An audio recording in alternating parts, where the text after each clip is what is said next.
Bonsoir mes amis. Ce soir, je vais vous raconter quel était mon moral il y a 18 ans pour que vous réalisiez à quel point cette quête n'a pas été facile, malgré tous les signes que j'ai cru m'être adressés. Il m'a apporté un soutien moral qui m'a permis de poursuivre malgré les difficultés de cette recherche qui me semblait très importante et dont je me sentais obligé de la faire partager au plus grand nombre. Il est évident qu'avec tout ce que j'ai vécu et expérimenté, quand je dis que mon destin est fabuleux, ce n'est pas une exagération. Et encore, vous ne savez pas tout. Seulement, c'est longtemps après que je m'en suis rendu compte. Sur le moment, ce qui dominait, c'était la fatigue, les interrogations, les doutes. Il est sûr que ma vie n'a pas été banale. L'année 2003 se termine le moral en baisse, assailli de pensées suicidaires. Tous mes efforts pour promouvoir ma création sont restés vains. J'en suis à 350 visiteurs sans aucun résultat, même pas d'amitié. Des déceptions constantes et cette recherche qui n'en finit pas. À chaque fois que je crois aboutir, il faut encore recommencer. Je suis en lutte contre la matière. On dirait un mirage insaisissable dans le désert. On se rapproche, il se recule. Oh le patron, qu'est-ce que tu fous? D'abord, est-ce que tu existes vraiment? Ou tout ceci n'est-il qu'un leurre de mon cerveau? Je n'ai plus le choix. Si je m'arrête, que ferai-je? Et c'est sûr que je perdrai tout. En plus, je m'ennuierai et ma vie me paraîtrait vide. Autant poursuivre ce rêve. Je dois continuer tant que je peux. Pourtant, des signes, j'en ai eu, j'en ai vu. En plus de mes visions intérieures, j'ai vu des signes dans le ciel.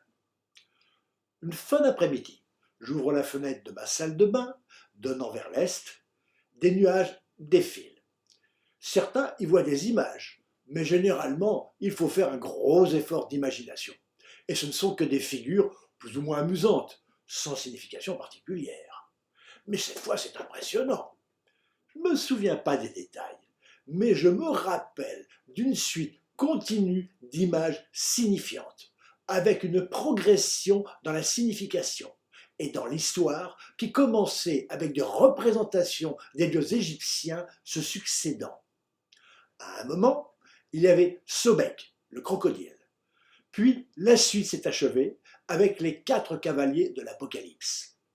Une autre fois, en bas de chez Fumi, on va pour ouvrir la porte de l'immeuble.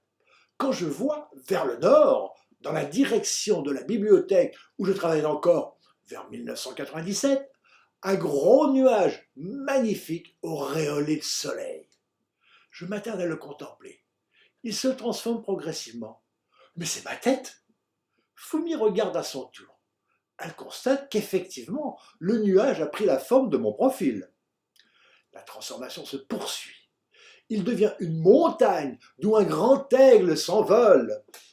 Cet oiseau est l'ancien symbole du scorpion, mon signe astrologique.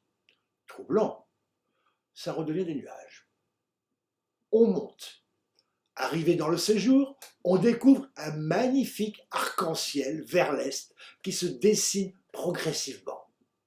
Je m'assieds devant la fenêtre et l'observe se déployer entièrement. Ensuite, un deuxième arc se dessine au-dessus, à une petite distance avec les couleurs inversées.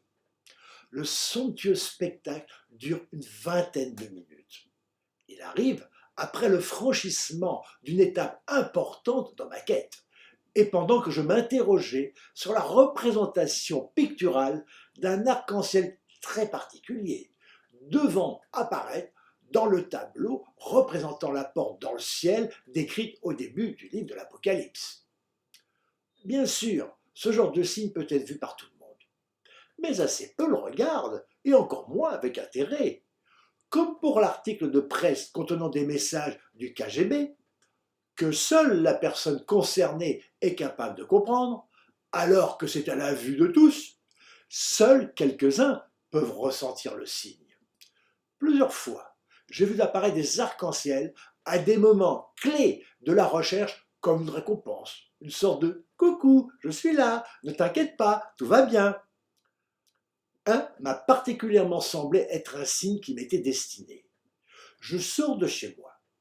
Arrivé dans la cour, presque carrée de mon immeuble, par réflexe quotidien, je lève la tête pour regarder le ciel.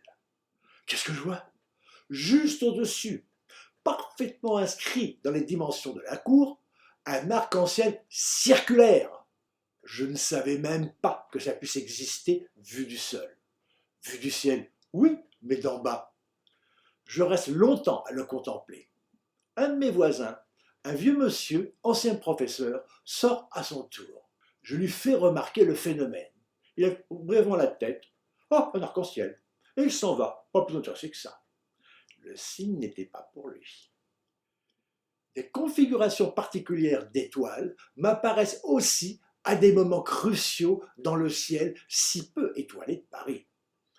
Je les ressens moins comme des signes que l'illustration du synchronisme universel dans lequel ma création se déploie.